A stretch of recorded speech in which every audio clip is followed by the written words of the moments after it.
Dentro da nossa proposta de ouvir os candidatos, principais candidatos a vereador em Balneário Camboriú, nós hoje, na semana das eleições, estamos ouvindo alguns candidatos ainda, logicamente que dá tempo de divulgar, e justamente para poder proporcionar para as pessoas uma melhor escolha, né? Nosso convidado de hoje é o João Jota. João. Seja bem-vindo, boa tarde. Muito obrigado, boa tarde a todos. É um prazer estar aqui conversando, né? Igualmente. Justo agora nós estamos na reta final, então é muito importante. Esse teu espaço é fantástico para a gente poder... Como é que está a expectativa tua de votos de... A gente tem um trabalho já na cidade, no período que eu fui conselheiro tutelar, de 2016 a 2020, então eu consegui me aproximar muito das famílias, consegui me aproximar muito dos bairros, né? Então as pessoas acabaram gostando do meu trabalho. Sim. E estão confiando novamente em mim. Confiaram enquanto eu fui conselheiro tutelar, né, Macedo, e agora estão confiando para que eu seja o representante. Já que você falou do conselho, então se apresenta, para quem não está vendo você agora a primeira vez, quem é o Jota? É João J. Peters. Você falou que Peters ninguém conhece. Exato, Jota, né? Meu nome é João Batista de Oliveira Peters Júnior, né? Porém, o J foi uma abreviação, né, no tempo de faculdade, fácil, né? Porque eu sou formado em Direito pela Univale, aqui de Balneário Camboriú. Quando eu comecei a faculdade, falaram, não, nada de J, nada de João, nada de Júnior, vamos apelidar de J. Só que quando eu entrei no conselho, eu não poderia assinar como J, então eu assinava como João Peters Júnior, só que acabou ficando João J, e assim foi ficando e caiu na boca do povo. E é um nome que eu me sinto... tranquilo em ouvir, eu me sinto à vontade quando sou chamado de João J, de J. É mais fácil, né, para as pessoas gravarem, né? Sim. Uma forma de carinho, eu recebo como um carinho das pessoas. A tua decisão de sair candidato a vereador foi justamente pelo o que você sentiu como conselheiro tutelar? Exato.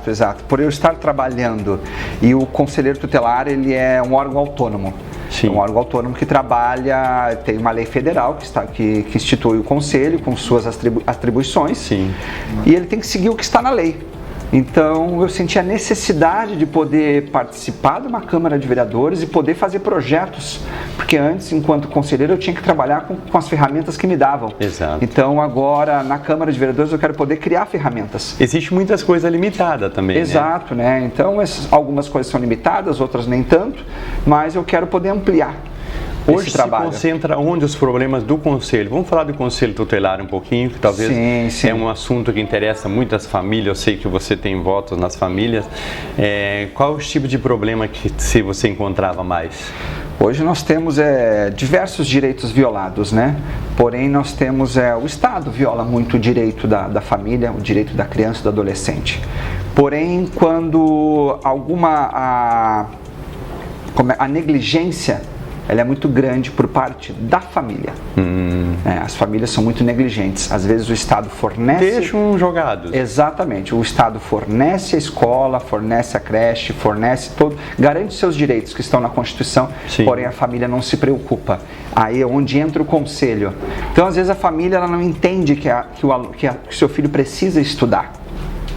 Então, para que estudar? Eu não estudei, então meu filho não precisa. Então, o conselho ele entra para poder garantir esse direito. Justamente as famílias mais pobres. Exatamente. Precisariam mais de estudar, precisam da merenda, Sim. né? Infelizmente, nós temos famílias com pouca formação, com pouca instrução.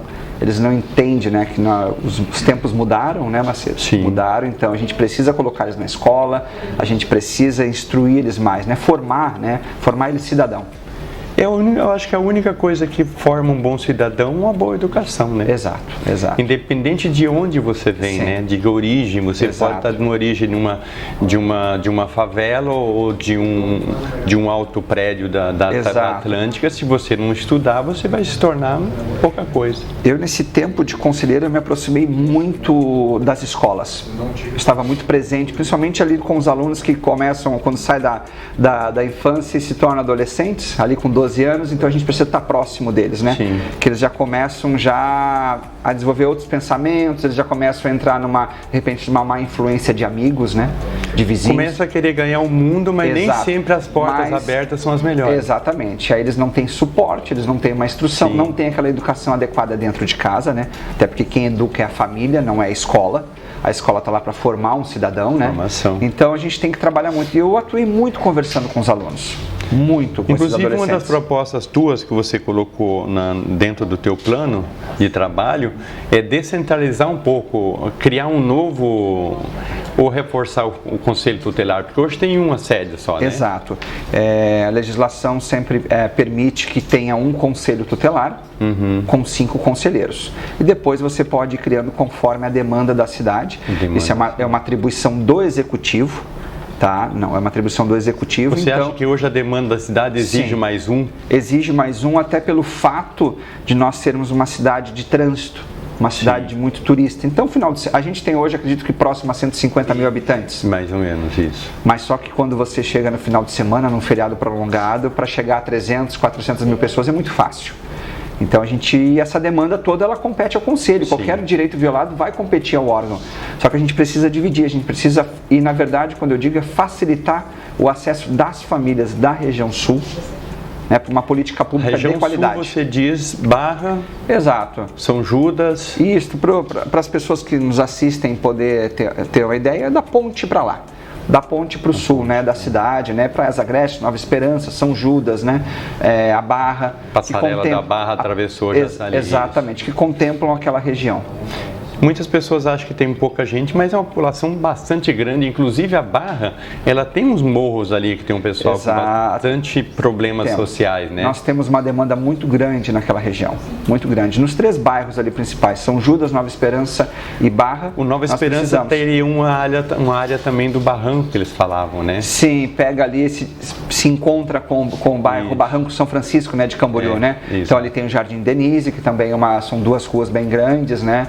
Então a gente precisa estar próximo, a gente precisa aproximar as políticas públicas dessa região. Porque infelizmente as camadas sociais mais pobres são as que mais sofrem com isso, exato, né? Sim. Que nem sempre os pais têm condições de dar aquela educação para os filhos, porque eles têm que correr atrás do trabalho, de repente o trabalho são subemprego, sim, ou pessoas que vivem de reciclagem também, né? Exato, exato. Então hoje falta levar informação às famílias. É isso que nós precisamos fazer. Famílias desajustadas também pela droga, acho que deve ter bastante. Né? Mas às vezes a mãe, o pai está desesperado em poder ajudar o seu filho, e precisa de um suporte. O suporte existe, só que ele não sabe. Exato. Falta levar informação para essa família que sim, nós temos o CRAS, nós temos o CREAS, nós temos políticas que podem te ajudar, nós temos projetos sociais, né? Para dar uma base para eles. Exatamente, eu defendo muito a questão do projeto social, principalmente voltado ao esporte. Então a gente tem que levar projetos que possam estar acabando com o tempo ocioso daquele adolescente. E você formado em Direito fica mais fácil, né? Exato. Para lidar com essas questões, sim, né? Sim. A gente já tem uma base, né? A gente sabe, o Conselho me deu muito essa base da gente poder estar trabalhando. Então é isso que eu quero. Existem muitas pessoas que, eu sei que nós estamos falando da tua candidatura, mas muitas pessoas que acham que o Conselho Tutelar é só aquela medida restritiva, e não é isso, né? Você está mostrando que é uma outra coisa. É uma outra realidade. O Conselho está aqui para poder contribuir. A medida, a gente tem o Conselho Tutelar tem uma força muito grande quando existe algum direito violado da criança e do adolescente. Sim. Mas não é tudo a ferro e fogo, como se diz, né? Mas, não, a gente tem que primeiro ouvir aquela família, a gente tem que tentar entender o problema, para depois sim poder aplicar alguma medida. Você tem mais duas ideias tuas que eu acho interessante. Projeto oficina e polo esportivos. Para os bairros, você quer descentralizar um pouco? Exato, descentralizar um pouco. Nós temos, se a gente tem um projeto bom no bairro dos municípios, por que a gente não poder criar outros polos dele? Sim. Se tem no bairro das Nações, vamos criar outro polo para eles também. Então a gente tem que ampliar, porque às vezes a família não tem, o lado de São Judas não pode vir até o bairro das Nações. Então a gente pode estar criando outros polos, né? É interessante, além do esporte, a formação de mão de obra, né, especializada, exato, né? Exato. Desse projeto oficina. O projeto oficina já existe no município, né? Já existe, perdão. Mas daí você queria ampliar para os bairros. Temos que ampliar, né? A gente precisa preparar o adolescente. O mercado de trabalho, quando ele completa 18 anos, não é fácil. Eu converso com muitas pessoas na rua, até com empresários, e falo, às vezes você precisa de imediato na temporada de uma mão de obra ali, porque o teu movimento aumentou da noite para o dia. Você precisa contratar. Você vai contratar uma pessoa experiente ou um adolescente porque ele está começando? Não, você precisa de uma experiência. Porque é de imediato que você precisa daquela mão de obra. Então a gente precisa formar aquele adolescente, fazer com que ele já tenha um norte para seguir, um caminho, ele já tenha a base do que for fazer. E aqui nós temos diversas áreas para... Nós temos um problema muito sério com o adolescente que completa 14 anos, dos 14 aos 18, é onde que ele está apto para o mercado de trabalho. Exato, e o mercado não absorve. Exatamente. Porque ele não tem habilitação para nada, né? Sim, sim. E às vezes ele não tem nem condições de fazer curso de informática, não tem. Na área de tecnologia, uma série de coisas, né? Hoje a nossa cidade, ela é um ponto aqui em Santa Catarina, mas ela tem uma visão, ela se expandiu para o mundo inteiro. Então a gente precisa de pessoas que saibam falar idiomas, pessoas que mexam com informática, a tecnologia está aí, né? Então a gente precisa ter pessoas qualificadas. E onde o nosso jovem é muito mais fácil de você ensinar ele. Muito mais. Ele precisa, né? Ele precisa, ele quer aprender. E tudo que ele entra, ele aprende, ele absorve.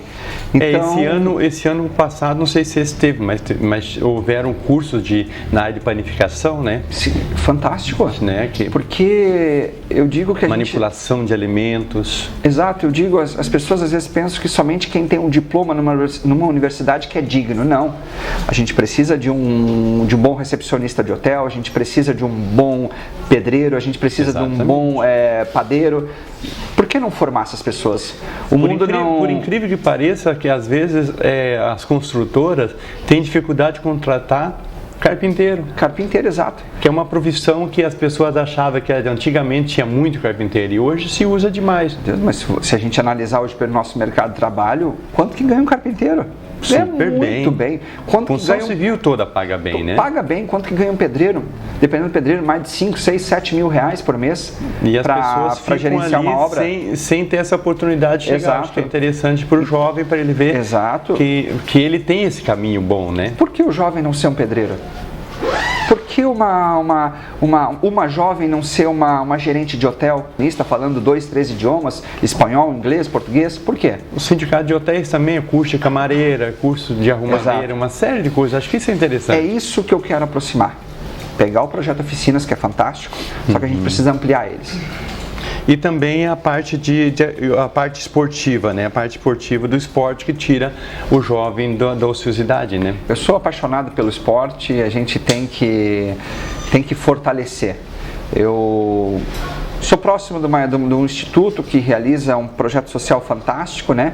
E a gente precisa, eu vejo adolescentes que saíram daquela carência, daquela região mais pobre, que não tinha futuro, mas vieram. Campeão brasileiro, campeão catarinense, campeão dos Jogos Abertos de Santa Catarina, campeão paulista, tem um agora que saiu, já entrou para o profissional, já está com 2 vitórias, já. Então a gente precisa investir nisso. E eles aprendem uma coisa muito importante que é a disciplina, né, no esporte, né? A disciplina do esporte, ela é muito, tanto nesse mercado de trabalho, é impor ao jovem os limites, né? Exato. As pessoas que na rua hoje, você encontra tudo sem limites. Aí a pessoa coloca limite, o pai e a mãe colocam limite, o jovem vai para a rua, encontra o que ele quer e o que não quer. O jovem, ele precisa de atenção. Exato. Só que às vezes ele acaba indo para atenção negativa. Se ele não tiver uma atenção boa da família e nós que estamos aqui, que representamos, né, a sociedade, a gente não der uma atenção boa para ele, satisfatória, a formação dele, né? Ele vai para um caminho, porque alguém vai dar atenção para ele. Aí vem a sementinha do mal, como a gente diz na rua, sempre alguém plantando. E vai plantar, e vai colher aquilo ali, e vai levar ele. E depois que ele se encontra no tráfico, depois que ele se encontra na criminalidade, tirar ele daquela vida, porque é uma vida fácil para eles, né, como eles dizem, né, a gente não consegue mais recuperar. E o uso, né, também o uso de entorpecente, que às vezes a pessoa começa, não tem que fazer nada, vai ficar com o amigo está usando, ele acha normal, começa a usar, daí depois vai... Ele acha normal, a mãe não vê, tá sem trabalho, vai lá, não vai dar nada, né? Ninguém diz ao contrário para ele.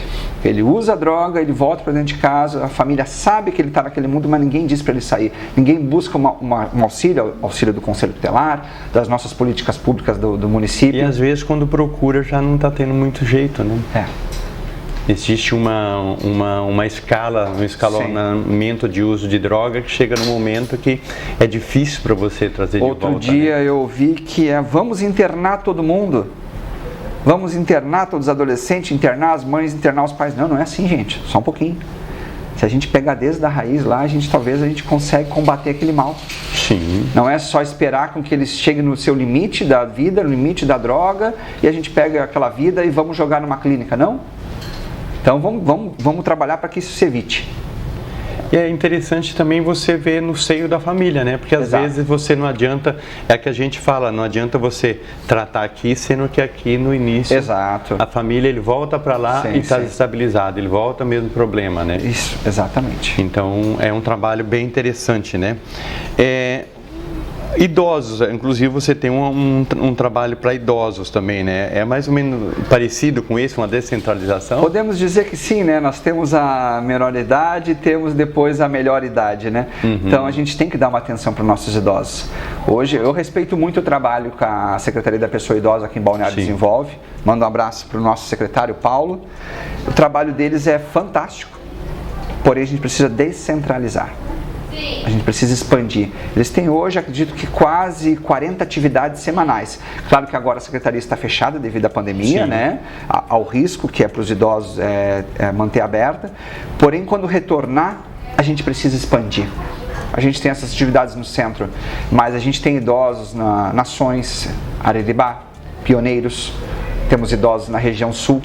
O ideal são ter centros dentro de cada bairro, né? Exato. A ideia tua é interessante porque você imagina, o idoso ele não consegue, tem muitos que não conseguem se locomover sozinhos. Exato. Aí depende da família para levar e trazer, você atravessa toda a cidade, depois volta. Nós já temos um problema de trânsito. Exato. Hoje eu tenho conhecimento que vários idosos de outras regiões, principalmente da região sul, de outros bairros, eles vêm até o centro, porque ali as atividades começam às 8 da manhã e vão até às 18. Sim. Porém, é os filhos, é os netos, é algum parente, algum amigo que tem que trazer. E se torna desgastante. Né? E a gente sabe que esse gargalo da 101 ali é terrível para passar. Né? Quem mora nesses bairros que você fala, principalmente, a Barra, São Judas e Nova Esperança, naquela região, tem que passar pela 101, né? Exatamente. Apesar de hoje ter um acesso novo lá pela ponte também, né? O Nova Esperança já sai pela ponte, né? Mas mesmo assim é bem complicado o trânsito, né? E nós temos um espaço na região sul que a gente pode estar usando a própria escola, a gente tem o ginásio da Barra, que é fantástico. Quantos idosos não cabem lá para a gente poder fazer exercício com eles? Tornar eles importantes, dar uma atenção para os idosos. Vamos lá fazer um exercício, vamos tomar um chimarrão, vamos tomar um café. Buscar atenção, sabe? Aproximar eles disso. Eles e sem contar que a maioria dessas famílias não tem carro para trazer também, né? Se todo mundo tivesse carro, parente, era bem mais fácil. Exatamente. E o transporte coletivo hoje da cidade aqui, ele é meio complicadinho, né? Para a pessoa vir, né? Então são coisas que é interessante, uma descentralização tua. São coisas que dá para fazer porque já existem. A gente só precisa melhorar, precisamos avançar, precisamos ampliar isso. Então dá pra gente continuar, dá pra gente melhorar ainda mais. E você como vereador, você vai viabilizar, logicamente, com leis, com projetos. Que o vereador não faz nada disso, né? Exato, não, a gente cria projetos. Ele não executa, né? Não executa, a gente cria projetos, mas hoje o nosso atual governo, ele tem essa visão para essa questão dos idosos, das crianças, então a gente tem que estar lá, alguém que ouça, alguém que leve essa demanda para o executivo. Um interlocutor. Exatamente. É isso que o vereador faz, né? Uma das funções. É isso que eu tenho falado muito com as pessoas, é que o vereador está para ouvir a comunidade. Ouvir e levar o morador. Soluções, né? Levar. Passar a falar com os representantes de bairro, ver o que está acontecendo, anotar numa planilha e levar para frente. Levar adiante e buscar melhorias. Infelizmente a gente vê muitos políticos que vai no local só na época de eleição, depois não volta, né? Isso já é costumeiro no Brasil, em Balneário não é diferente, né? Sim. Que você vai buscar o voto no bairro, mas na hora que o bairro vem até o vereador coloca barreiras e barreiras, né? Então, infelizmente, a política hoje, por isso que nós estamos fazendo esse trabalho justamente para mostrar para as pessoas que existe a possibilidade de nós mudarmos os rumos, né? Sim. Da atual política. Tá ruim? Vamos mudar para melhor. O que é teu capacidade? Teu voto, né? Eu tenho a minha agenda de compromissos, né? Eu criei esse nome para minhas propostas. O meu primeiro compromisso é justamente isso. Um gabinete aberto, sim, transparente, sabe? Que possa estar conversando com as pessoas. né, que possa estar ouvindo. Bem isso. E levando as demandas. Uma que eu não quero ficar dentro do gabinete, né? Não quero, eu quero estar na rua, eu gosto de estar na rua. O contato com o público. Exatamente, né? Eu me sinto bem, eu me sinto vivo estando na rua, conversando com as pessoas, tomando aquela água, aquele café, e eu paro de esquina em esquina, eu gosto de conversar com as pessoas. De frente com os problemas e soluções. Exatamente. Quando eu vou conversar com alguém, essa pessoa não conhece, eu me apresento, até porque sou eu que faço a minha campanha, né? Sim. É eu que estou entregando meu material, eu que estou entregando, eu que estou conversando. Então a gente tem que ser assim, tem que ser transparente com o povo. Que bom. E eu falo muito claro para eles que é o seguinte: é ou não é, sim ou não. Sim. Não tem tapa nas costas, né? Você não tem aquela questão de você, depois a gente vê, vamos resolver, vamos dar o jeito, deixa que eu vou falar com o gabinete. Não. Dá ou não dá, certo? A gente não tem que parar de enrolar o povo, de mentir para o povo, aquele jeitinho, aí a cada 4 anos ele passa lá de volta. De novo. Não. Então eu vou trabalhar muito transparente. Se puder fazer, a gente vai se virar nos 30, a gente vai dar jeito, mas se não puder, eu vou falar para o povo. Não consigo, não é da minha alçada e não tenho o que eu possa fazer. Ô Jota, uma das tuas ideias também do teu projeto é criar um aplicativo municipal. Um aplicativo que engloba todos os serviços municipais? Sim, exato. Acho que a tecnologia ela está aí para facilitar a nossa vida, né? Sim. Quem é que não tem um celular hoje, né? Outro dia eu vi dados a nível nacional que tem mais celular do que habitantes no Brasil, né?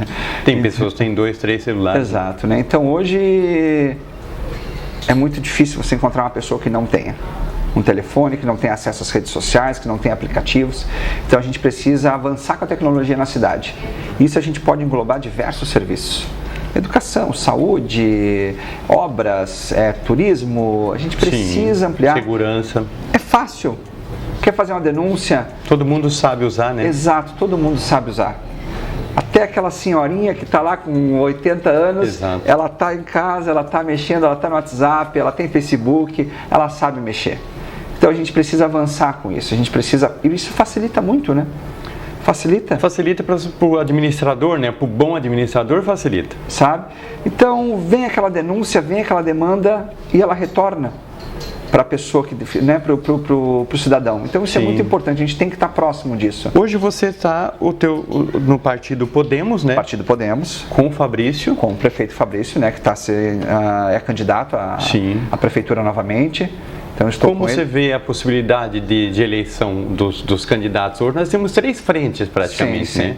Eu sou uma pessoa que gosta de fazer uma política diferente. Eu gosto de aproveitar aqui o nosso tempo, sabe? Eu gosto de falar muito de mim, muito do meu candidato a prefeito, que é o Fabrício. Ele tem desempenhado um trabalho fantástico. Ele foi conselheiro tutelar também, né? A gente tem uma história muito parecida, eu e ele, e a gente se preocupa muito com a vida das pessoas. Exato. Sabe? Tudo dentro da lei, dentro do limite, a gente se preocupa em ajudar ao máximo.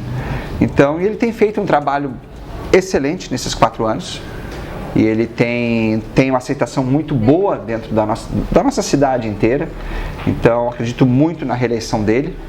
E eu quero estar entrando junto na Câmara para poder estar trabalhando junto com ele. Algumas pessoas chegam e dizem que a força do Fabrício é mais central, não é tanto nos bairros. Você que está trabalhando com os bairros, você acha que é igualitária? Não tem diferença? Ele tem muita força, ele tem muita representatividade nos bairros. Sim. Né? Como eu falei, eu caminho por tudo, né? Estou em todos os bairros caminhando e eu ouço muito bem da pessoa dele. E é interessante que elege ele e você, porque vocês têm condições de desenvolver um bom trabalho. Exatamente, né? Exatamente. Eu quero trabalhar pro povo, né?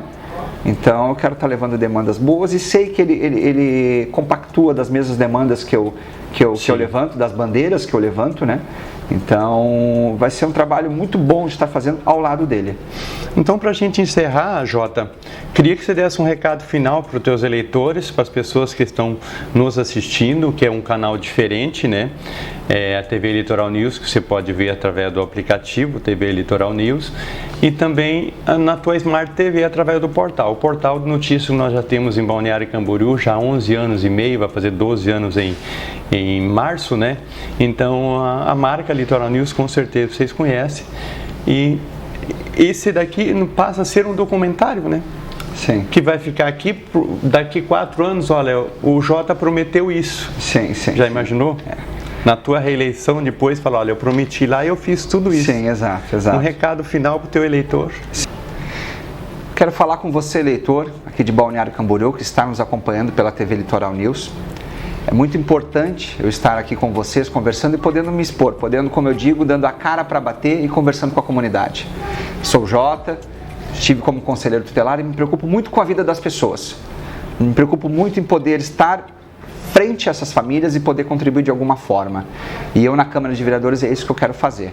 Eu quero estar trabalhando, eu quero estar representando vocês, eu quero ser a voz de vocês na Câmara de Vereadores. Sou uma pessoa simples, trabalhadora e que venho fazendo a minha campanha cara a cara, entregando meu material, pedindo voto, me apresentando. E é essa pessoa que vocês terão na Câmara de Vereadores.